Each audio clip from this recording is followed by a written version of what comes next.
Okay, we are at the PlayStation booth, which is really like half the convention center. We're gonna go play SpiderMan and see what else they have going on. It's a lot. At the point you want to let either just release off the line, or you can press X to kind of jump off and give yourself some momentum. There you go. Perfect. Hey, so I'm here with Brian from Insomniac Games. We just played the new SpiderMan game. And by we played, I mean Brian really helped me play. She did a good job. Come on. I did a fine job. It is awesome. Can you tee up for us a little bit where and when, I guess, in Peter Parker's timeline or story this takes place? Sure, yeah. So this actually takes place 8 years after he got bit by the spider. So this is actually a little bit of an older Peter Parker.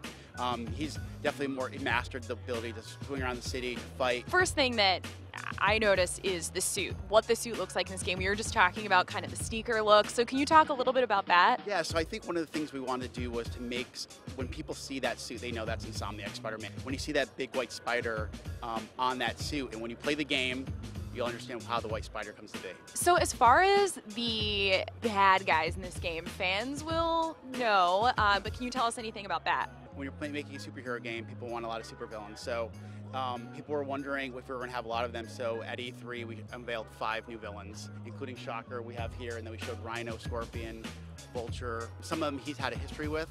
Someone like Mr. Negative he hasn't. And we want to make sure that each one kind of presents a different challenge to Spider-Man. Something that struck me about this I'm super excited for is the open world.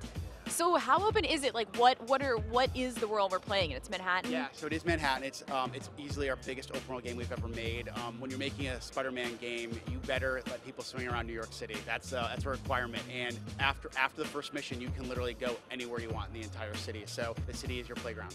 It's very much a superhero fantasy, but it's also a very human story. It's about Peter. It's about his journey. I think when you have a Spider-Man experience, you have to have the Peter Parker side as well. So for people to really see how he changes, he evolves over time, and to see how not only will he be pushed more physically than before by all these threats, but also more emotionally and have to make some big decisions. I'm really proud of that. And at the very end of the trailer, we hear him say, "Oh, it's you." Yeah. Who is it? You'll find out on September 7th. Was that slick? No? Okay. It was clever. It was good. It was a good try. You know, I give it about a B-. It was good. Honestly, a B- is what got me through college, so I'll take a B-.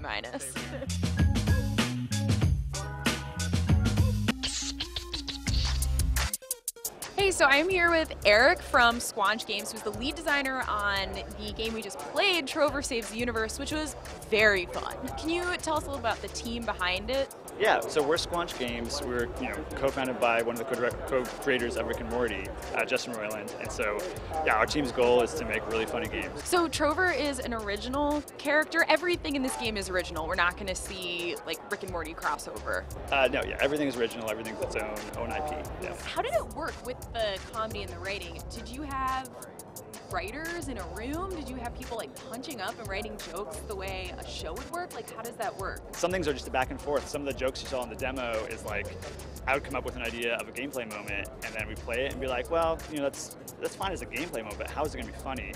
And then we go back and forth and sort of like pitch off of like what we could do there to subvert it or to make it into a joke, and that's like our whole goal. So it's kind of a back and forth. And who's actually voicing some of the characters?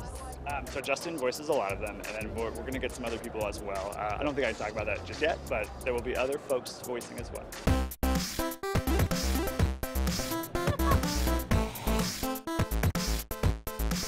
We are here at the WB Games Expo booth, is what I'm going to call it, and I'm here with Phil Ring, who is executive producer of the LEGO DC Supervillains game, and we're going to talk about it because I just played it and it's awesome.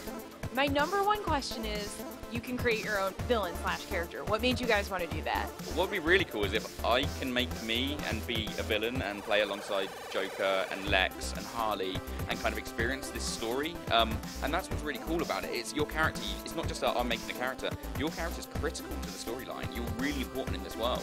So being able to do that and make someone that's really your own version of you and get to be a bit bad with it is a lot of fun. So it's super fun. And you kind of mentioned it, but there are, in addition to your own villain, there are classic villains in this? We have massive DC fans in the office, so they've gone really deep. There are some quirky characters in here, some like firsts for sure.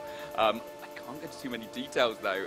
There are some brilliant people in there though, so the really exciting kind of announcements to come still.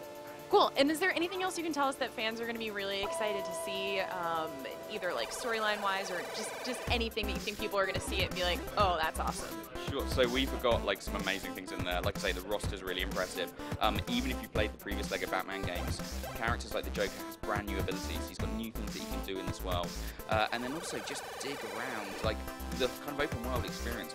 There's so many secrets in there. Like I keep seeing things I had no idea they put that in there. That's really cool. So around every corner there really is something. If you're a massive DC fan as well, you'll know where it's coming from. If you're just kind of like a casual DC fan, this is a brilliant excuse to kind of jump in and see some of the best characters in the DC universe. Be a bit bad with them as well. So. I'm with Scott Taylor, who is, I don't know why I'm whispering. I'm here with Scott Taylor, who is project lead on Destiny 2 Foresaken. Hi. Hi, how's it going? We're whispering because there's secret stuff going on. We have to talk quietly. It does feel like this room is full of secrets. Speaking of secrets, can you tell us any about Foresaken? Let's see. Well, Destiny 2 Foresaken is the biggest expansion we've ever made for Destiny. It's looking to be hopefully as transformative as the Taken King was for Destiny 1. So for Destiny hardcore players, that's a pretty meaningful statement. It's got 2 new destinations, a really dark storyline that changes the world state in a way we've never done before, new supers, new weapons, and a new raid. Cool. Now, speaking of a really passionate fan base, is there anything that you have heard from fans or sort of taken from them and is directly incorporated into the game? They helped us make a bunch of decisions actually about things like random rolls. Like we were talking about different ways that we were going to do that, and we pitched some plans, and they really helped us refine what we are going to ship in the game.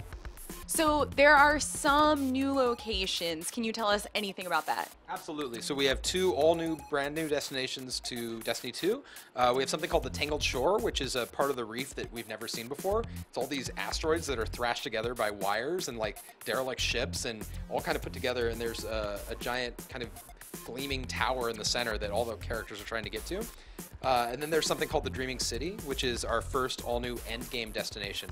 Houses the raid, but also has tons of new activities and secrets for all players to come and enjoy. And now I'm about to go play the demo. Do you have any tips, any advice, anything to make sure that we don't miss? So right, you're playing Gambit. So I would say my biggest tip for people who haven't played Gambit before is when you invade, that's one of the things you can do to disrupt the other team. Take a look at the numbers that are hanging over the other players' heads. If they have something like 10 to 15 over it, that means that they're holding a lot of moats. If you take them out, you're going to do a lot of damage to that other team. So that's my biggest hint for the first-time Gambit player. Look for that number over the other players' heads. Okay, cool. Well, I'm going to do that, and hopefully I will take out. I mean, this is a hot tip. This is gonna put you over the top. This is a very hot tip. Okay, well, thank you so much, and I'm excited to go play. Have fun. Thank you.